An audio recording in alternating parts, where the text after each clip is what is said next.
오늘 본문은 여러 제사 규례를 증거합니다. 레위기도 아니고 민수기에 제사 제도가 나오는 것이 다소 이상하게 여겨질 수 있습니다. 그러나 민수기 기자는 이 대목에서 필요가 있기 때문에 여러 제사 규례를 증거하고 있습니다. 민수기 기록자는 먼저 여호와께서 모세에게 하신 말씀을 증거합니다. 이스라엘 자손에게 말하여 그들에게 이르라. 너희는 내가 주어 살게 할 땅에 들어가서 여호와께 화제나 번제나 서원을 갚는 제사나 낙헌제나 정한 절기제 소나 양을 여호와께 향기롭게 드릴 때에 이 말씀에서 우리가 주목할 것은 화제나 번제나 서원제나 낙헌제가 아닙니다. 우리가 주목할 말씀은 너희는 내가 주어 살게 할 땅에 들어가서 바로 이 말씀입니다. 18절에도 같은 사실이 증거되는데요. 너희는 내가 인도하는 땅에 들어가거든. 여기 너희는 여호수아와 갈렙 그리고 출애굽 2세대들입니다. 여호수아와 갈렙을 제외한 20세 이상으로 계수된 출애굽 1세대들은 여호와께 원망의 말을 하고 불순종하여 광야에서 다 죽을 운명이었습니다. 그렇다면 이 말씀이 어느 시점에서 주어졌을까요? 성경학자들은 이 말씀은 광야 40년 생활의 말미에 주어졌을 것이다, 그렇게 추정합니다. 비록 출애굽 1세대가 원망과 불순종으로 광야에서 쓰러져 거의 다 죽었고 이제 얼마 남지 않은 출애굽 1세대도 곧 다 죽게 되겠지만 여호수아와 갈렙을 비롯해서 출애굽 2세대들은 하나님이 약속하신 그 땅에 들어가 그 땅을 차지하게 된다는 것입니다. 하나님께서 바로 너희가 그 땅을 들어갈 때 차지할 때 그때 이 제사 규례를 지키도록 이 제사 규례를 가르쳐라, 그렇게 지금 말씀하고 있는 것입니다. 그러므로 제사 규례를 이 대목에서 모세를 통하여 이스라엘 자손에게 가르치시는 것은 출애굽 2세대들에게 소망을 주고자 하시는 것입니다. 바로 이스라엘 자손은 광야 40년 동안 지치고 낙심해 있었습니다. 과연 우리가 저 젖과 꿀이 흐르는 가나안 땅을 들어갈 수 있을까? 하나님께서 우리 출애굽 2세대들도 버리시는 것은 아닐까? 이런 어떤 두려움이 가득해 있었을 것입니다. 그 시점에서 하나님이 모세를 통하여 이스라엘 자손에게 제사 규례를 말씀하시면서 너희가 그 땅에 들어가거든 이 제사 규례를 지키라 말씀하시는 것은 반드시 내가 너희를 가나안 땅으로 들어가 그 땅을 차지하게 할 것이다 약속하는 것과 같은 것입니다. 오늘 본문을 세부적으로 보면 1절부터 16절까지는 화제에 대한 규례가 나옵니다. 화제라는 것은 불로 제물을 태워서 하나님께 제사하는 것을 총칭하는 것인데요. 본문에는 번제로 소와 양을 드릴 때에 함께 드려야 할 소제와 전제의 분량에 대해서도 증거하고 있습니다. 그 자세한 내용이 오늘 본문에 기록되어 있지만 우리가 율법 시대에 살고 있지도 않고 이러한 제사를 드릴 필요도 없기 때문에 그 자세한 내용은 생략하도록 하겠습니다. 그런데 이 화제 규례와 관련해서 우리가 주목할 말씀이 있는데요. 이 규례는 이스라엘 자손이나 이스라엘 자손 가운데 거류하는 타국인에게도 똑같이 적용된다는 것입니다. 너희 중에 거류하는 타국인이나 너희 중에 대대로 있는 자나 누구든지 여호와께 향기로운 화제를 드릴 때에는 너희가 하는 대로 그도 그리할 것이라. 회중 곧 너희에게나 거류하는 타국인에게나 같은 율례이니 너희의 대대로 영원한 율례라. 너희가 어떠한 대로 타국인도 여호와 앞에 그러하리라. 너희에게나 너희 중에 거류하는 타국인에게나 같은 법도 같은 규례이니라. 이 말씀에서 우리가 알 수 있듯이 여호와 하나님은 이스라엘 자손만의 하나님이 아니십니다. 벌써 이 시점에 있어서 이방인의 하나님도 되신다라고 말씀하고 있는 것입니다. 비록 이방인일지라도 여호와를 경외하고 여호와를 섬기면 저들도 여호와께 제사하고 여호와의 계명을 지켜 하나님의 복을 받을 수 있게 되는 것입니다. 이 원리는 구약시대나 신약시대나 동일하게 적용됩니다. 그리고 17절에서 21절의 내용은 이스라엘 자손이 가나안 땅에 정착해서 그곳 양식을 먹을 때 여호와께 거제로 드려야 할 내용에 대한 말씀입니다. 20절은 처음 익은 곡식 가루떡을 거제로 들어 드리라 명령합니다. 이 말씀에서 처음 익은 가루가 무엇이냐? 이 해석에 따라서 이 거제물의 내용이 달라지는데요. 어떤 학자는 이것이 매년 첫 소산물을 의미한다, 그렇게 이해합니다. 이 이해에 따르면 이스라엘 자손은 매년 첫 소산을 거둘 때 그 소산의 가루로 떡을 만들어, 이스라엘 자손에 있는 떡이 아니라 빵이 되겠죠. 빵을 만들어 여호와께 거제로 드려야 합니다. 근데 어떤 학자는 처음 익은 곡식을 매일 식사를 준비하는 반죽의 첫 것 또는 가장 좋은 것을 의미한다, 이렇게 주장합니다. 그것으로 빵을 만들어서 여호와께 먼저 거제로 드려야 된다라는 것이죠. 전자의 의미로는 우리는 매년 추수감사절을 통해서 한 해에 하나님이 허락하신 모든 수확에 대한 감사의 제물을 하나님께 드림으로 이 말씀을 적용하고 있습니다. 후자의 경우는 성미를 구분하여 드리는 전통이 있습니다. 지금은 교회마다 성미를 드리는 그러한 것이 많이 사라져 있지만, 우리 과거에 우리 믿음의 선배들은 주부가 식사를 준비할 때 쌀을 한 홈, 한 주먹 이렇게 해가지고 따로 모았습니다. 그래서 교회로 가져와서 성미로 바쳤죠. 이 성미는 어려운 여건에 있는 목회자의 양식이 되기도 하고, 또 가난한 교우를 위한 구제용으로 쓰이기도 하고, 이렇게 사용되었습니다. 그리고 27절에서 31절은 속죄제 규례에 대한 내용입니다. 속죄제라는 것은 부지 중에 범죄한 자가 이 제사를 통해서 죄를 사함받는 것인데요. 오늘 27절, 28절은 이렇게 증거합니다. 만일 한 사람이 부지 중에 범죄하면 1년 된 암염소로 속죄제를 드릴 것이요, 제사장은 그 부지 중에 범죄한 사람이 부지 중에 여호와 앞에 범한 죄를 위하여 속죄하여 그 죄를 속할지니 그리하면 사함을 받으리라. 이 말씀에서 부지 중에 범죄했다라는 말은 문자적으로 보면 알지 못하고 범죄한 것을 의미합니다. 그런데 이 부지 중에 범죄했다는 것은 죄인 줄 알고도 그 죄를 깊이 생각하지 아니하고 범죄한 경우도 포함합니다. 오늘날 좀 더 우리 상황에 맞게 설명을 드리면, 이것이 죄인 줄 알지만 육신의 약함으로 그 죄의 유혹을 이기지 못하고 범죄하는 그런 경우입니다. 이런 경우는 죄인 줄 알고 범죄했지만 고의성을 가지고 범죄한 것은 아니기 때문에 속죄 제사를 통하여 그 죄를 사함받을 수 있습니다. 속죄제 규례도 화제의 경우처럼 이스라엘 자손이나 이스라엘 자손 중에 거주하는 거름이나 똑같이 규례가 적용이 되었습니다. 그러나 고의로 범죄하면 그 죄를 사함받지 못하고 이스라엘 자손 가운데서 끊어지는 형벌을 당하게 됩니다. 이 끊어진다는 것은요, 멸절당한다는 것인데 두 가지 의미가 함축되어 있습니다. 이스라엘 자손의 공동체에서 쫓겨나는 것을 의미하고, 또 한 가지는 죽임을 당하는 것을 의미합니다. 이 규례 또한 이스라엘 자손이나 이스라엘 자손과 함께 거류하는 타국인이나 똑같이 적용됩니다. 본토인이든지 타국인이든지 고의로 무엇을 범하면 누구나 여호와를 비방하는 자니 그의 백성 중에서 끊어질 것이라. 그런 사람은 여호와의 말씀을 멸시하고 그의 명령을 파괴하였은즉 그의 죄악이 자기에게로 돌아가서 온전히 끊어지리라.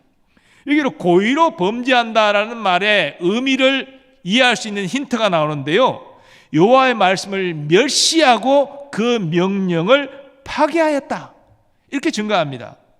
그러므로 고의로 범죄하는 것은 하나님을 모독하려는 의도를 가지고 범죄하는 것을 의미합니다. 그러면 이 죄는 믿음 없는 자가 저지르는 죄를 의미합니다. 이렇게 하나님을 모독하는 죄를 지은 자는 그 죄를 속죄 제사를 통하여 사함받을 수 없는 것입니다. 32절에서 36절의 말씀은 안식일에 나무하는 일을 하다가 붙잡혀 여호와의 명령에 따라 돌로 쳐 죽임을 당한 사람에 관한 이야기입니다. 하나님의 십계명을 통해서 안식일을 거룩히 지키라 그렇게 명령하셨지요. 그리고 이 안식일 계명을 어기는 자에 대한 중한 형벌을, 즉 안식 계명을 우습게 여기고 어기는 자를 모두 죽이라 명령하십니다. 너희는 안식일을 지킬지니 이는 너희에게 거룩한 날이 됨이니라. 그 날을 더럽히는 자는 모두 죽일지며 그 날에 일하는 자는 모두 그 백성 중에서 그 생명이 끊어지리라. 하나님께서 한번 말씀하시고 경고하신 것이 아니라 이 안식일 계명은 여러 차례 모세를 통하여 이스라엘 자손에게 말씀하셨습니다. 그런데도 이를 우습게 여기고 안식일에 일을 하다가 붙잡힌 사람, 하나님은 그를 말씀하신 대로, 경고하신 대로 죽이라 그렇게 명령하셨습니다. 왜냐하면 그것은 안식일 계명을 우습게 여기고 고의로 하나님의 명령을 어긴 것이기 때문입니다. 그래서 모세는 온 회중에게 하나님 명령을 수행하게 합니다. 온 회중이 곧 그를 진영 밖으로 끌어내고 돌로 그를 쳐 죽여서 여호와께서 모세에게 명령하신 대로 하니라. 돌로 쳐 죽일 때에 진영 안에서 행하지 않고 진영 바깥으로 끌고 나가서 행합니다. 여호와를 모독하는 죄를 지은 자체가 부정한 자요, 그 부정한 자의 피가 진영을 훼손하지 않도록 진영 바깥으로 끌고 나가서 회중이 돌로 쳐서 죽인 것입니다. 예수님은 세상의 모든 죄가 사함을 받되 성령을 모독하는 죄는 사함을 받지 못한다라고 말씀하셨습니다. 내가 너희에게 이르노니 사람에 대한 모든 죄와 모독은 사하심을 얻되 성령을 모독하는 것은 사하심을 얻지 못하겠고, 또 누구든지 말로 인자를 거역하면 사하심을 얻되 누구든지 말로 성령을 거역하면 이 세상과 오는 세상에서도 사하심을 얻지 못하리라. 우리가 성령으로 거듭났잖아요. 그래서 새 사람이 되었지 않습니까? 그런데 우리가 완전하지는 않습니다. 우리 예수 믿기 전 옛사람의 모습들이 아직 우리 안에 남아 있습니다. 그래서 우리는 육신의 욕심을 이기지 못하고 범죄합니다. 하지만 우리가 지은 죄들에 대하여 진심으로 회개하면 우리는 용서를 받습니다. 자, 그런데 성령을 모독하는 죄를 지은 자는 절대 사하심을 얻지 못한다. 예수님 그렇게 말씀하셨습니다. 성령을 모독하는 것이 뭐길래 절대 사하심을 얻지 못한다? 아니, 사랑의 하나님, 자비의 하나님에 비해서 이건 너무한 것 아닙니까? 그런 이렇게 생각이 들 수 있습니다.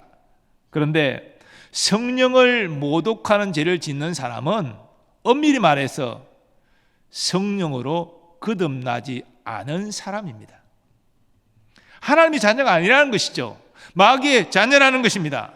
이런 사람은 악한 의도를 가지고 하나님을 부인하고 하나님 말씀을 모독하고 교회를 박해합니다. 물론 하나님 말씀에 순종하지도 않지요. 그럴 마음도 전혀 없습니다.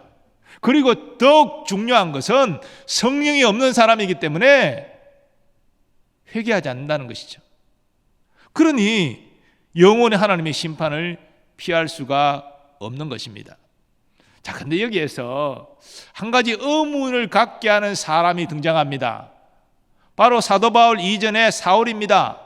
그는 잔인하게 교회를 박해했던 인물입니다. 그가 어떻게 죄를 사함받고 사도가 될 수 있었는가? 우리는 상당히 예수님이 성령을 모독하는 죄는 사함받지 못한다는 말씀에 비추어 봐서 의문을 갖게 됩니다.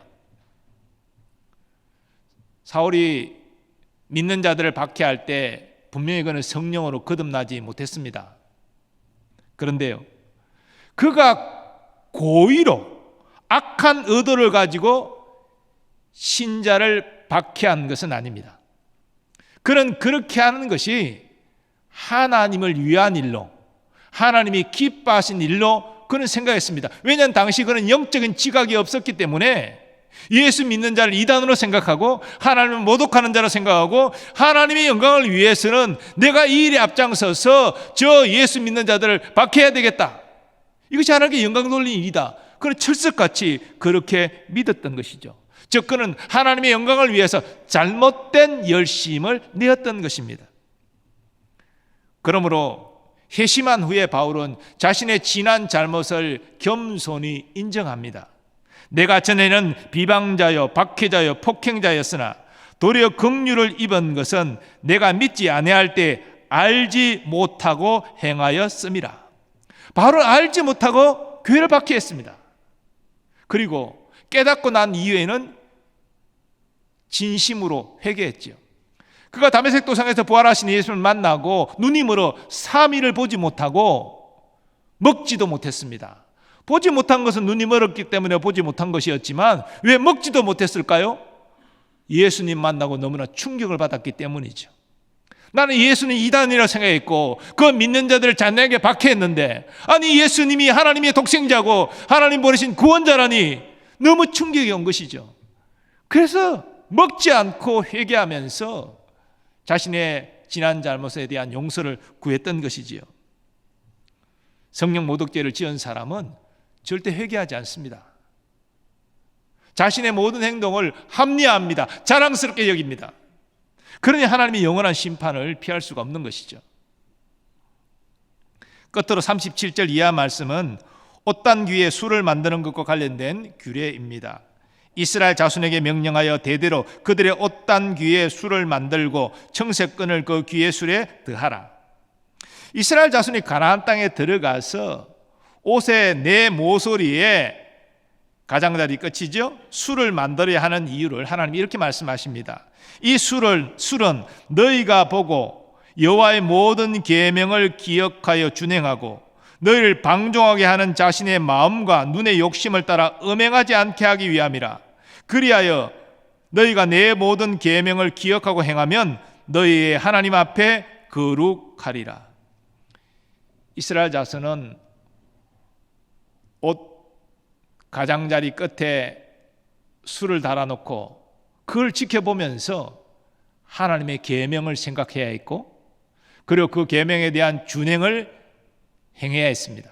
이것이 하나님께서 그 옷 가장자리 끝에 술을 달라 명하신 이유입니다. 그리고 이렇게 하나님의 계명을 생각하고 그 계명을 준행하여 하나님께 거룩한 존재가 될 때에 하나님께 영광을 돌리게 되고 하나님의 복을 받게 될 것이다. 그렇게 하나님께서 말씀하십니다. 이처럼 하나님은 이스라엘 자손을 가나안 땅으로 들이는 것이 목적이 아니라 그 땅에서 하나님을 경외하고 하나님 말씀에 순종하여 거룩한 백성으로 살아가기를 원하셨습니다. 오늘 본문은 출애굽 2세대가 가나안 땅에 들어가서 지켜야 될 각종 제사 규례와 여러 계명과 관련된 내용들을 증거하고 있습니다. 그런데 하나님께서 이러한 여러 제사 제도와 또 계명과 관련된 내용을 모세를 통하여 가르치시는 데는 목적이 있는데요. 그 목적을 41절에서 이렇게 증거합니다. 나는 여호와 너희 하나님이라. 나는 너희의 하나님이 되려고 너희를 애굽 땅에서 인도해 내었느니라. 나는 여호와 너희의 하나님이니라. 당시에 여러 민족이 있었지만 하나님은 아브라함의 자손인 이스라엘 자손과 언약을 맺고 저들의 하나님이 되기를 원하셨습니다. 그리고 하나님은 내가 너희의 하나님이니 너희는 나의 거룩함을 닮아 이 계명을 지켜 거룩한 백성이 되어라. 이런 목적으로 제사제도와 이런 계명에 대한 관련된 말씀을 주신 것입니다. 하나님께서 애굽 땅에서 가나안 땅으로 인도하는 과정은 단순히 그 땅을 이스라엘 자손에게 주시기 위함이 아닙니다. 아브라함에게 약속했으니 이삭과 야곱에게 그 땅을 약속했으니 그들의 후손인 너희가 그 땅을 차지하라. 그 약속을 단순히 실현시키는 것이 전부가 아니었습니다. 하나님은 거룩한 백성을 세우기를 원하셨습니다. 그 땅에서 세상 민족과 구별되는 거룩한 백성으로 살아가서 그 백성들에게 여호와를 경외하는 자의 모습이 어떤 것인지, 그래서 너희가 받는 복을 통하여서 이방 민족들을 내게로 이끄는 제사장의 역할을 감당하라. 이것이 하나님의 뜻이었습니다. 그 과정에서 하나님이 행하신 일들을 한번 숙고해 보십시오. 하나님은 이스라엘 자손의 애굽에서 그 고된 노역으로 고통하며 부르짖는 소리를 들으셨습니다. 주목하셨습니다. 그래서 호렙산에서 모세를 불러서 모세의 여러 가지 완강한 거부에도 불구하고 약속을 주시면서 애굽으로 보내시지 않았습니까? 그리고 모세는 아론을 앞세워서 바로에게 말하지요. 우리가 여호와께 제사를 드리러 광야로 나가야 되겠습니다. 허락해 주십시오. 바로는 코웃음을 치면서 네가 누구가 한데 내 백성을 광야로 나가게 해라 마라 그런 말을 하느냐. 너 있나 열심히 해라. 내쫓았죠. 그래서 하나님 모세를 통하여 애굽에 10가지 재앙을 내리신 것 아닙니까? 마지막 바로의 장자가 죽었을 때 바로는 항복하여 빨리 나가서 광야에서 제사를 드리라. 필요한 거 다 가져가라. 허락하지 않았습니까? 그래서 이스라엘 자손은 단순히 광야에서 제사만 드리고 다시 애굽으로 돌아오려는 것이 아니라 짐을 다 챙겨가지고 애굽을 아예 떠났잖아요. 바로가 뒤늦게 속은 줄 알고 군대를 보내서 추격하지 않았습니까? 근데 하나님께서 이스라엘 자손을 인도할 때 광야길을 따라 인도하셨기 때문에 앞에는 홍해길을 따라서 인도하셨기 때문에 앞에는 홍해요, 뒤에는 애국 군대가 추격하는 이런 절체절명의 상황 가운데 거하지 않았습니까? 그때 하나님께서 모세를 통하여 홍해의 길을 여시고 그 홍해를 건너게 하시고 뒤따르는 애국 군대를 바다가 합쳐져 몰살되게 하시지 않았습니까? 자, 그런데 학자들은 이 애국과 미디안의 경계가 홍해 바다였다는 것이죠. 그래서 이 홍해 바다를 건너는 것은 완전한 출애굽을 이룬 것입니다. 그리고 이스라엘 자손은 광야길을 따라 걸어가면서 물이 떨어졌을 때 하나님 공급하시는 물을 먹었고, 양식이 떨어졌을 때 공급하시는 만나를 먹었고, 고기 먹고 싶다 할 때 매출하게를 주셔서 먹게 하시는 은혜를 경험했습니다. 그리고 마침내 시내 광야에 이르러 시내산에서 모세를 통하여 여호와와 언약을 맺어 하나님의 백성이 되었고 하나님이 이스라엘의 하나님이 되었습니다. 자, 그런데 실질적인 거룩한 백성은 아니었잖아요. 그냥 언약을 통하여 형식상 거룩한 백성이었죠. 이제는 삶 가운데 거룩하게 살도록 하나님께서 율법을 주신 거예요. 각종 제사 제도를 주신 거예요. 이스라엘 백성의 실제적인 거룩함을 이루기 위하여 여러 율법을 주신 것입니다. 그리고 이제 하나님은 시내 광야에서 바란 강녀로 이스라엘 자손을 이끄시고 이제 바로 앞에 있는 가나안 땅을 정복하기 위하여 12정탐꾼을 보내셨고, 그리고 그 모든 가나안 지리와 그 땅의 형편과 거주민들의 상황을 파악하여 보고하게 하셨습니다. 근데 10정탐꾼이 부정적인 보고를 했잖아요. 그 땅을 차지할 수 없다 악평하면서. 그래서 이스라엘 자손이 낙심해서 여호와를 원망하고 다른 지도자를 세워서 애굽으로 돌아가자, 그 고통에 차서 울부짖었던 그 땅으로 돌아가자, 그렇게 말하고 있지 않습니까? 하나님 진노하셨죠. 전염병으로 멸하고 모세에게 크고 강한 민족을 다시 이루어 줄 것이다 말씀하셨죠. 그때 모세가 엎드려 기도하면서 하나님 이 백성을 진멸하시면 하나님 영광이 훼손됩니다. 그래서 하나님께서 그 뜻을 돌이키셨죠. 전염병으로 진멸하는 것을 거두셨습니다. 그러나 이 원망하고 불순종한 백성은 하나님의 징계를 받아서 바로 그 다음 날 홍해길을 통해서 다시 광야로 나아가서 40년의 광야 생활 다 1세대들 다 죽게 될 것이라고 말씀하셨습니다. 그러나 당시 어린아이였던 2세대들은 가나안 땅을 차지할 것이라고 말씀하셨습니다. 오늘 본문은 그렇게 한 이후에 긴 시간을 넣어서 광야 40년의 말미가 되었을 때 그 배경하에서 주시는 내용입니다. 많은 부모들이 광야에 쓰러져 죽고 이제 1세대들 얼마 남지 않은 그들도 다 광야에서 쓰러져 죽어야 되는 그 상황 가운데 2세대들은 불안한 것이죠. 우리도 똑같이 광야에서 쓰러져 죽는 것 아닌가? 과연 하나님께서 말씀하신 대로 우리는 가나안 땅 들어갈 수 있을까? 반신반의하는 그때에 모세를 통하여서 너희가 가나안 땅에 들어가거든 이렇게 제사를 드려라. 너희가 가나안 땅에 들어가거든 어떤 기에 술을 만들어서 그것을 보고 거룩한 계명을 생각하고 거룩한 계명을 지켜라. 그 불안한 시점에 이 말씀을 하나님이 주신 것입니다. 그리고 경고의 말씀으로 안식일에 나무하는 일을 하다가 발견돼 붙잡힌 사람들 진영 밖으로 끌어내 돌로 쳐 죽으라. 그리고 그걸 시행하게 하시면서 너희는 가나안 땅에 들어가서 이런 불순종으로 멸망당하지 말고 순종하여 거룩한 백성이 되어 나의 복을 받으라. 그 말씀하신 것입니다. 오늘 본문은 따로 떨어져 있는 내용 같지만 이 광야 생활의 끝자락에서 불안해하고 있는 출애굽 2세대들에게 소망의 말씀을 주신 것입니다. 내가 너에게 원하는 것은 나의 계명을 지켜 거룩하게 행하는 것이다.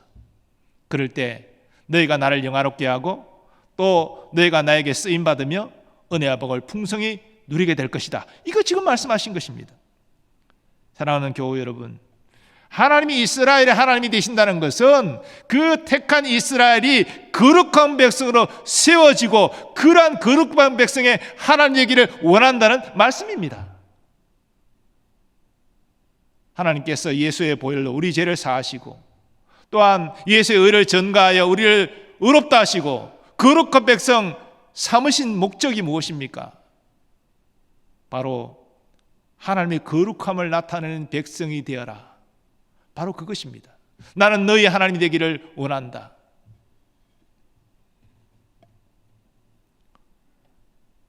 물론 우리는 연약함으로 말미암아 넘어질 수 있습니다. 범죄할 수 있습니다. 때로는 이거 죄인 줄 알면서도 육신의 연약함 때문에 그걸 이기지 못하고 범죄할 수 있습니다. 사도 바울도 로마서 7장에서 내가 마음으로 원하는 선을 행하지 아니하고 악을 행하는 자신을 돌아보면서 누가 나를 이 사망의 몸에서 건져내랴 그게 탄식하고 있지 않습니까? 어떤 사람은 그것이 사도 바울이 아니라 제3자를 가정해서 말한 것이다 라고 주장하지만 저는 사도 바울의 진실한 고백이라고 생각합니다. 그 위대한 사도 바울도 연약함이 있었다는 것이죠. 왜? 그도 아담의 후손이기 때문에 아담 안에서 범죄한 자고 아담의 부패한 본성을 받은 자이기 때문에 그가 성령으로 거듭났을지라도 그 부패한 본성의 흔적이 남아있기 때문에 완전하지 않다는 것입니다. 그러나 진실로 회개하면 하나님의 용서를 받고 다시 말씀에 순종하는 거룩한 삶을 경주할 수 있다는 것입니다.